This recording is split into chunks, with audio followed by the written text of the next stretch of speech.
Hello, everyone, and welcome to the best place for entrepreneurs and corporate professionals who want management tips to lead your team towards business success. I'm Jeboria Scott. I'm a leadership coach and management consultant.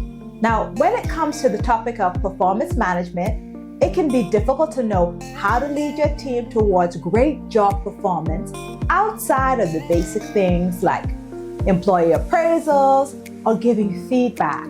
And while managing employee performance is the responsibility of every manager, it's helpful to know, at least it was for me, let me say that, to know what practical things you can do as a manager to keep your team on track to get the best job performance from each of them. That's why in today's episode, Your Success Blueprint, How to Manage Team Performance, I share practical performance management tips for leaders so that you have easy to use performance management techniques for your everyday work life. Tip number 1 for how to manage team performance is set clear expectations. It's crucial in performance management to set clear, well-defined expectations with your team up front. You'd be surprised how many managers don't set expectations and they expect employees to automatically know what's expected of them. The truth is that your team will only be as prepared to meet your expectations based on how effectively or how ineffectively you communicate. An essential skill for managing people and a huge part of how effective you'll be as a manager depends upon your ability to set clear expectations. Your team needs clear direction on what's required of them, and that requires you to communicate effectively. You'll need to communicate what you expect from your employees as it relates to their job performance. And you'll also need to clearly communicate what the goals are, and you'll need to tell them what you hope to accomplish or what your vision is. Here's an example of what this could look like. If you start a new project, it could be as simple as you creating a brief meeting agenda and distributing it to the team before the start of the meeting. Doing this signals that you want your team to prepare for the project meeting in advance so that you can have a more informed discussion. This also helps team members to know what to expect during the course of the meeting. Then, at the start of the meeting, set clear expectations for what you hope to achieve during the course of the discussion. If you want everyone to walk away from the meeting with a few actionable items at the end of the meeting, then say that.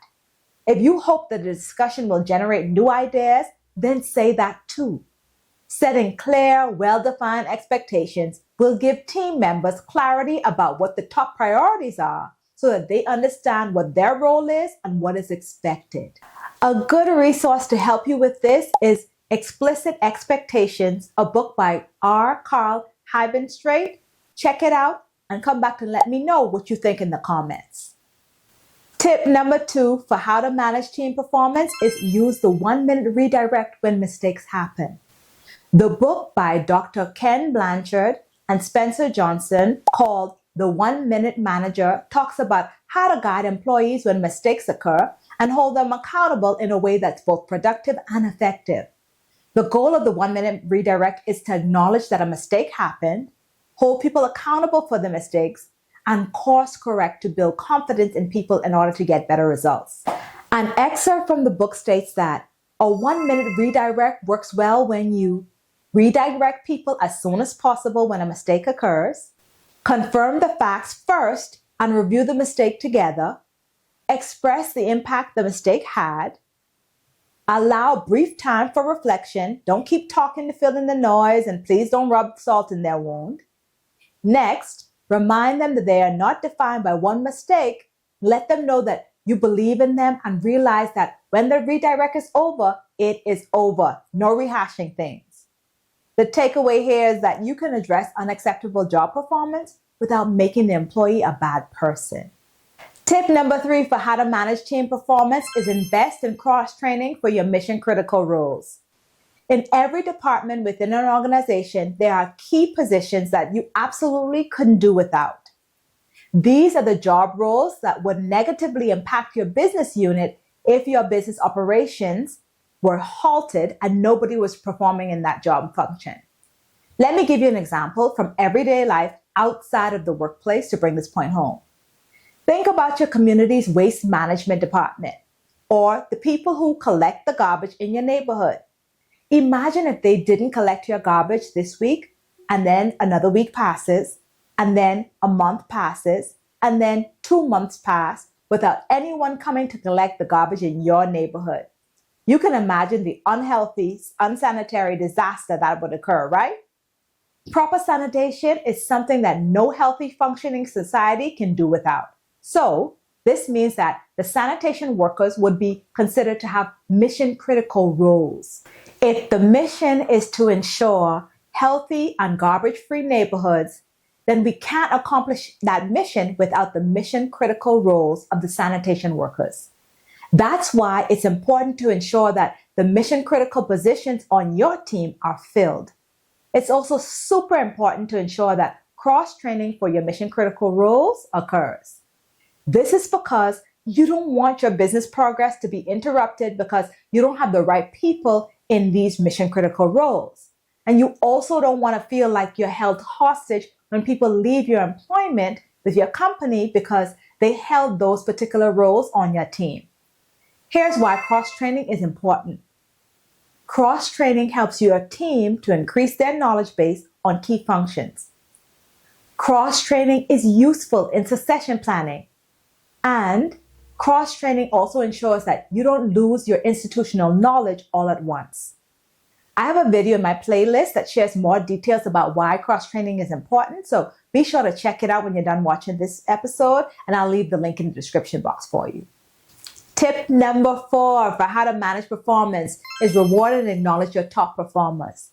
I have another full episode about this in my playlist called How to Get the Most Out of Your Team, but I want to be sure to mention the importance of rewarding and acknowledging your top performers in this video. It's important because it's something that it gets overlooked. Among leaders, the tendency is to leave your best performing employees to continue to do good work and depend on them heavily while ignoring them fully because the thought is they don't need that much supervision.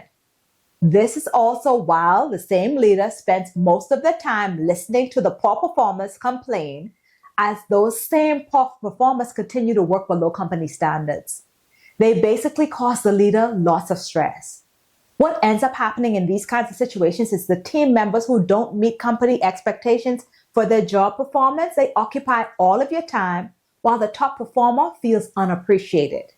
Your top performer usually withdraws and eventually they find another job. Here's what you can do to make sure that this doesn't happen to you. Take swift and decisive action with your underperformers, but don't allow it to occupy a lot of your time. Follow your company's established policy for managing performance and let the team members rise to the bar or not. Your top performers deserve more of your time. They're the ones that are helping you to get the job done. So check in with them often, get them the resources they need, and when they do good work, express your appreciation. This will pay off in dividends. And remember, your top performers, they appreciate their leaders' time and attention too. And whatever you do, don't take them for granted.